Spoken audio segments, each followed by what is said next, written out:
Hello everyone, welcome to the sixth part of landmark judgements of constitutional law. और इस video में हम देखेंगे Golaknath versus state of Punjab का केस। साथ ही साथ हम देखेंगे कि क्या रिएक्शन दिया गया था पार्लियामेंट के द्वारा जब सुप्रीम कोर्ट ने इस केस का फैसला सुनाया था। तो हम देखेंगे कि इस केस का जब फैसला सुनाया गया उसके बाद 1971 में पार्लियामेंट की तरफ से एक रिएक्शन आता है, जिसके तहत पार्लियामेंट ने 24th कॉन्स्टिट्यूशनल अमेंडमेंट एक्ट जो है लाया। एंड उस कॉन्स्टिट्यूशनल अमेंडमेंट एक्ट में आर्टिकल नंबर 368 में क्लॉज 1 और क्लॉज 3 जो है जोड़ा जाता है, एंड आर्टिकल नंबर 13 के अंदर क्लॉज 4 जो है जोड़ा जाता है, एंड भारतीय संविधान में एक नया आर्टिकल जो है जोड़ दिया जाता है, आर्टिकल नंबर 31C। तो चलिए देखते हैं कि इस केस में हुआ क्या था एंड इसका रिएक्शन जो है पार्लियामेंट की तरफ से किस तरीके से आया एंड अल्टीमेट डिसीजन जो है वो क्या रहा था। सो गोलकनाथ फैमिली जो है वो पंजाब की रहती है, एंड गोलकनाथ फैमिली के अंदर दो भाई रहते हैं, एक हैं हेनरी गोलकनाथ एंड दूसरे हैं विलियम गोलकनाथ। तो ये जो गोलकनाथ ब्रदर्स हैं इनके पास 500 एकड़ का फार्म लैंड है जलंधर के अंदर पंजाब में। तो 500 एकड़ की बात चल रही है। जैसा कि हम जानते हैं कि भारत जब आज़ाद हुआ और भारतीय संविधान जब लागू किया गया उसके बाद भारतीय सरकार जो है वो कोशिश कर रही थी कि जिन लोगों के पास ज़रूरत से ज़्यादा ज़मीनें हैं उनसे वो ज़मीनें जो हैं अपने कंट्रोल में लिया जाए एंड उसको या तो रीडिस्ट्रीब्यूट किया जाए या फिर उन लैंड्स को इस तरीके से यूज़ किया जाए ताकि राज्य का उत्थान हो, देश का उत्थान हो और हर जो इंडिविजुअल है उसको उससे कुछ बेनिफिट मिल सके। एंड उसी के तहत पंजाब जो गवर्नमेंट थी उसने 1953 में Punjab security and land tenures act जो है पास किया था, जिसके तहत गोलकनाथ फैमिली के पास जो 500 एकड़ का ज़मीन था उसको पंजाब गवर्नमेंट ने अपने कंट्रोल में लेना चाहा। एंड जो ये 1953 में Punjab security and land tenures act यानी पंजाब एक्ट जो पास किया गया उसके मुताबिक गोलकनाथ फैमिली को बोला गया कि हर जो भाई है यानी हेनरी गोलकनाथ जो है वो 30 एकड़ अपने पास रख सकते हैं एंड विलियम गोलकनाथ जो है वो 30 एकड़ अपने पास रख सकते हैं। यानी दोनों भाइयों को मिला के कितना लैंड रहेगा, तो 60 एकड़ जो है वो अपने पास अब रख सकते हैं। एंड कुछ जो लैंड है वो रेंटिंग के लिए यूज़ किया जा सकता है, एंड बाकी जो लैंड बचेगा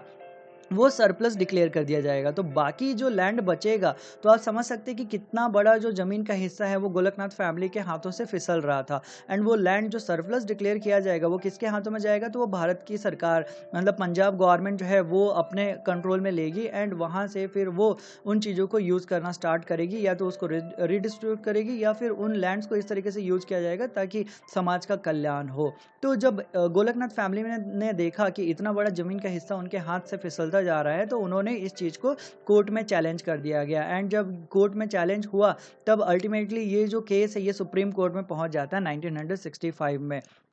सो गोलकनाथ फैमिली जो है आर्टिकल नंबर 32 को यूज़ करती है, article number 32 heart and soul of Indian constitution, जिसके तहत राइट टू कॉन्स्टिट्यूशनल रेमेडीज़ की बात की गई है। तो आर्टिकल नंबर 32 को यूज़ करते हुए गोलकनाथ फैमिली ने पंजाब एक्ट जो 1953 में लाया गया था उसी को चैलेंज कर दिया सुप्रीम कोर्ट में। एंड साथ ही साथ कहा कि हमारा फंडामेंटल राइट का हनन हो रहा है। तो कौन से आर्टिकल को उन्होंने बताया, तो article number 19F and article number 19G का उनका हनन हो रहा है। एंड साथ ही साथ आर्टिकल नंबर 14 के अंदर जो फंडामेंटल राइट दिया गया उसका भी हनन हो रहा है। तो आर्टिकल नंबर 19F के अंदर उस समय क्या एग्जिस्ट करता था, तो राइट टू एक्वायर प्रॉपर्टी, यानी हमें प्रॉपर्टी रखने का हक था, ये फंडामेंटल राइट था। तो क्योंकि सरकार उनसे उनका जमीन ले रही है तो यहाँ पे उन्होंने बोला कि हमारा ये फंडामेंटल राइट का हनन हो रहा है। साथ ही साथ आर्टिकल नंबर 19G को देखें तो आर्टिकल नंबर 19G के अंदर बोला गया कि आपके पास ये पूरा आज़ादी है कि आप कोई भी प्रोफेशन जो है वो अपना सकते हैं। तो इन सब चीज़ों को मेंशन करते हुए गोलकनाथ फैमिली जो है वो पिटिशन फाइल करती है। एंड साथ ही साथ वो कहती है कि आर्टिकल नंबर 14 के अंदर बोला गया equality before law and equal protection of law, but यहाँ पे सरकार ही हमारा ज़मीन ले रही है तो हमें इक्वल प्रोटेक्शन ऑफ लॉ या फिर इक्वलिटी बिफोर लॉ कहाँ मिल रहा है। तो इन सब आर्टिकल्स को मेंशन करते हुए उन्होंने पिटीशन जो है अंडर आर्टिकल नंबर 32 फाइल किया। एंड ये जो केस है उसकी हियरिंग जो है सुप्रीम कोर्ट में स्टार्ट होती है। साथ ही साथ अगर हम देखें तो 17th कॉन्स्टिट्यूशनल अमेंडमेंट एक्ट जो है ला दिया जाता है 1964 में, जिसके तहत आर्टिकल नंबर 31A में अमेंडमेंट किया जाता है। एंड 44 नए एक्ट जो हैं वो 17 कॉन्स्टिट्यूशनल अमेंडमेंट एक्ट के दौरान 9 शेड्यूल में जोड़े जाते हैं। तो जो 44 नए एक्ट्स डाले गए 9 शेड्यूल में उसमें से पंजाब एक्ट भी एक था। तो पंजाब एक्ट क्योंकि अब वो 9 शेड्यूल में डाल दिया गया तो 9 शेड्यूल में जो भी चीज़ें जा रही थी that was out of reach of the judiciary जो है उसके ऊपर कुछ जजमेंट जो है नहीं दे सकती है, उसको जुडिशरी के दायरे से बाहर कर दिया गया था 9 शेड्यूल को। एंड पंजाब एक्ट जो है उसके अंदर ही डाल दिया गया। तो ये जो चीज़ें हो रही थी तो कहीं ना कहीं इस केस का एक इंटेंशन ये भी था कि पंजाब गवर्नमेंट ने जो रूल बनाया उसको 9 शेड्यूल में किस तरीके से डाला गया ये उनके पावर के बियॉन्ड है, इस चीज़ को भी वो प्रूव करना चाहते थे। तो फाइनली ये जो हियरिंग है वो स्टार्ट होती है एंड केस चलता है। बट इस केस का जो मेन मुद्दा था वो ये था that whether amendment is a law under section 13 part 2 and whether fundamental rights can be amended or not। तो यहाँ पे अगेन बात कहाँ पे आ जाती है, तो फंडामेंटल राइट जो है उसको अमेंड किया जा सकता है कि नहीं, ये प्रश्न जो है वापस से खड़ा हो जाता है। एंड साथ ही साथ एक और प्रश्न उठा कि जो अमेंडमेंट है क्या वो लॉ के रूप में कंसिडर किया जाएगा अंडर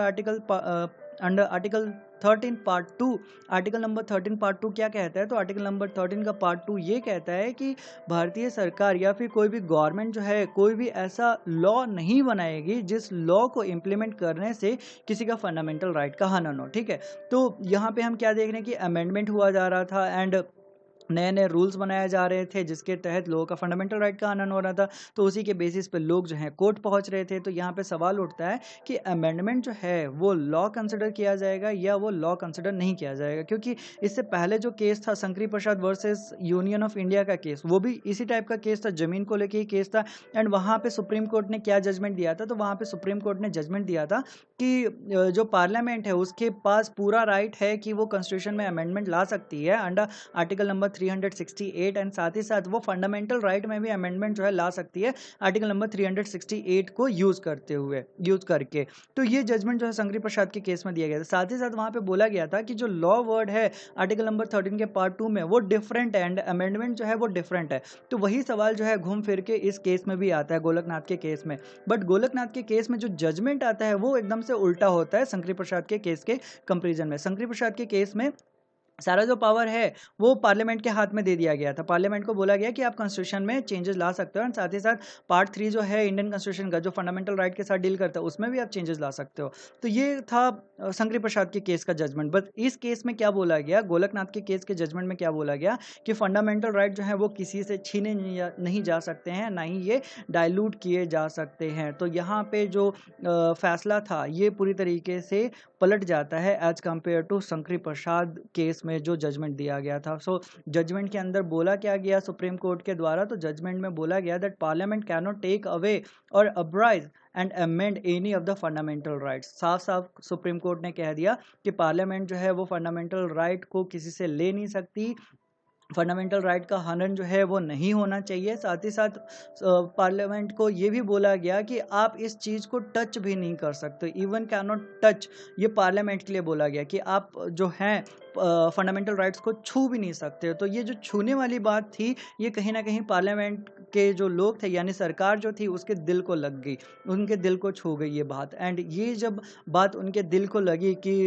ये जो जुडिशरी है वो हमें ये बोल रही है कि आप इस चीज़ को छू भी नहीं सकते हो, तो वहाँ पे जो कन्फ्लिक्ट था जुडिशरी एंड पार्लियामेंट के बीच में वो और बढ़ जाता है।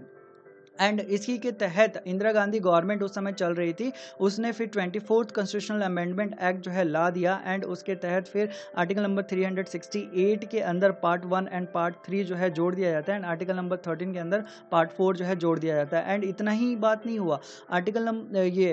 24th कॉन्स्टिट्यूशनल अमेंडमेंट एक्ट जो है लाया गया, उसके बाद फिर अगला कॉन्स्टिट्यूशनल अमेंडमेंट एक्ट जो है वो 4 महीने के अंदर अंदर आ जाता है। तो यहाँ पे हम देख सकते हैं कि कन्फ्लिक्ट कितना बड़ा रहा होगा जिसकी वजह से कॉन्स्टिट्यूशनल अमेंडमेंट जो है वो ला दिया जाता है। And 24th constitutional amendment act के तहत ही बोला जाता है कि article number 13 is not applicable to any law made under article number 368। यानी आर्टिकल नंबर 13 पार्ट 2 अगर आप देख रहे हैं तो उसके अंदर जो लॉ वर्ड मेंशन किया गया है वो एप्लीकेबल नहीं है उन लॉज पे जो आर्टिकल नंबर 368 को यूज करके बनाया जा रहा है। यानी साफ से यहाँ पे पार्लियामेंट ने कह दिया कि हम जो भी अमेंडमेंट कर रहे हैं उससे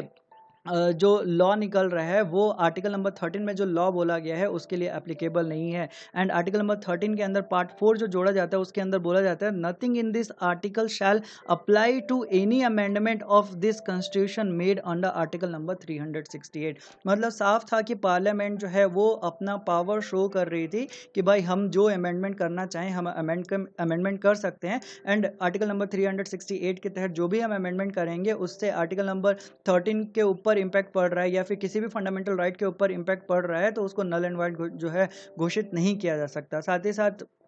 जो है आर्टिकल नंबर 31C जो है पार्ट 3 ऑफ इंडियन कॉन्स्टिट्यूशन में उसको जोड़ दिया जाता है एंड आर्टिकल नंबर 31C के अंदर 2 प्रोविजन प्रोवाइड किए जाते हैं। तो पहला जो प्रोविजन है आर्टिकल नंबर 31C के अंदर वो ये बोला जाता है दैट कोई भी ऐसा लॉ अगर बनाया जाता है जो कहता है कि वो लॉ डीपीएसपी को इम्प्लीमेंट करने के लिए बनाया जा रहा है, स्पेशली डीपीएसपी के तहत article number 39B and article number 39C को इम्प्लीमेंट करवाने के लिए भारत की सरकार ने अगर कोई कानून बनाया है एंड उस चीज़ को इम्प्लीमेंट अगर सरकार कर रही है एंड उस नए लॉ को जो article number 39B and article number 39C को इम्प्लीमेंट करवाने के लिए बनवाया गया है, उस लॉ से अगर किसी का fundamental right of article number 14, article number 19 and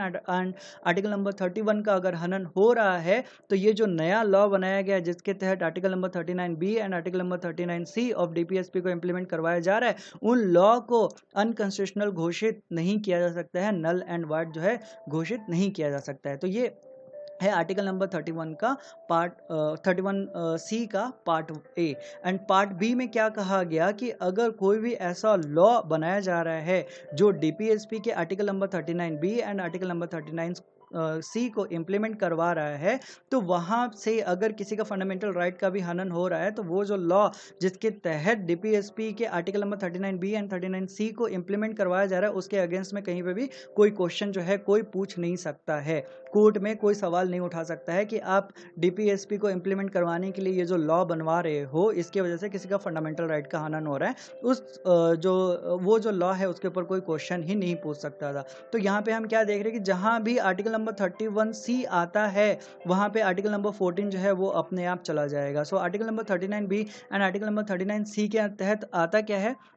तो आर्टिकल नंबर 39B को अगर हम देखें तो इसके अंदर बोला जाता है कि सरकार जो है इस बात का ध्यान रखे कि ownership and control of material and resources जो है वो कम्युनिटी में इक्वली डिस्ट्रीब्यूट हो, चीज़ें जो है रिसोर्सेज जो है वो कहीं एक जगह पे एकोमुलेट ना हो, ये आर्टिकल नंबर 39B में कहा गया है। एंड आर्टिकल नंबर 39C में क्या कहा गया, तो आर्टिकल नंबर 39C में कहा गया है कि इकोनॉमिक सिस्टम जो है, सरकार का ये दायित्व बनता है कि वो देखे कि इकोनॉमिक सिस्टम जो है वो कहीं एक जगह पे कंसंट्रेट ना हो, पूरी जो वेल्थ है सोसाइटी में वो कहीं एक जगह पे कंसंट्रेट ना हो, इससे क्या होगा, डिस्क्रिमिनेशन होगा। एंड डीपीएसपी जो है वो इक्वलिटी की बात करता है, directive principles of state policy जो है वो समाज कल्याण की बात करता है। तो अगर प्रॉपर्टी वेल्थ एक जगह पे एकोमुलेट होंगे तो उसको तोड़ना जरूरी है, उसके लिए कुछ लॉ बनाने जरूरी हैं। तो वो जो लॉ बनाए जाएंगे जिसके तहत इक्वलिटी लाने की कोशिश की जाएगी सोसाइटी में, एंड उसके वजह से किसी का फंडामेंटल राइट का हनन हो रहा है, तो वो फंडामेंटल राइट का हनन जो है नहीं माना जाएगा। एंड वो जो नए लॉ बनाए जा रहे हैं डीपीएसपी को इम्प्लीमेंट करवाने के लिए, उससे अगर किसी का फंडामेंटल राइट का हनन हो रहा है तो उस लॉ को कहीं पे चैलेंज नहीं किया जा सकता है। तो ये कहा गया आर्टिकल नंबर 31C के part A and part B में। साथ ही साथ बोला गया कि स्टेट गवर्नमेंट अगर कोई लॉ बनाती है डीपीएसपी के article number 39B and article number 39C को इम्प्लीमेंट कराने के लिए, तो उसको इम्यूनिटी प्रोवाइड नहीं की जा सकती, तब तक नहीं प्रोवाइड की जा सकती है जब तक प्रेसिडेंट जो है इस लॉ को अपनी परमिशन ना दे। यानी स्टेट गवर्नमेंट अगर article number 39B article number 39C यानी डीपीएसपी को इम्प्लीमेंट करवाने के लिए कोई लॉ बना रही है एंड उस लॉ की वजह से किसी का फंडामेंटल राइट का हनन हो रहा है, तो लोग जो हैं उस कंडीशन में अप्रोच कर सकते थे कोर्ट में। बट अगर स्टेट गवर्नमेंट इस लॉ को बचाना चाहती है तो उसके लिए प्रेसिडेंट की सहमति जो है उस लॉ पे, वो लॉ जो स्टेट लेजिस्लेचर के द्वारा पास करवाया गया है, अगर उस लॉ पे प्रेसिडेंट की सहमति मिल जाती है, प्रेसिडेंट उसके ऊपर अपना साइन कर देते हैं, तो जो स्टेट गवर्नमेंट भी लॉ बना रही है for implementing DPSP article 39B and article 39C, तो वो जो लॉ है वो भी इम्यूनिटी मिल जाएगी उनको, एंड उन लॉज के ऊपर भी कोई जो है सवाल नहीं पूछ सकता है, या फिर उन लॉज की वजह से किसी का फंडामेंटल राइट का अगर हनन हो रहा है तो वो फंडामेंटल राइट का हनन जो है वो नहीं माना जाएगा, वो एक्सेप्शन माना जाएगा। सो ये था गोलकनाथ केस। आज के वीडियो में बस इतना ही। अगला जो वीडियो रहेगा वो रहेगा केशवानंदा भारती केस, जो बहुत ही इंपॉर्टेंट है, बिकॉज केशवानंदा भारती केस जो है उससे एक कॉन्सेप्ट निकल के आता है जिसे हम basic structure of Indian constitution कहते हैं। तो मिलते हैं हम अगले वीडियो में। Till then take care, bye bye, thank you.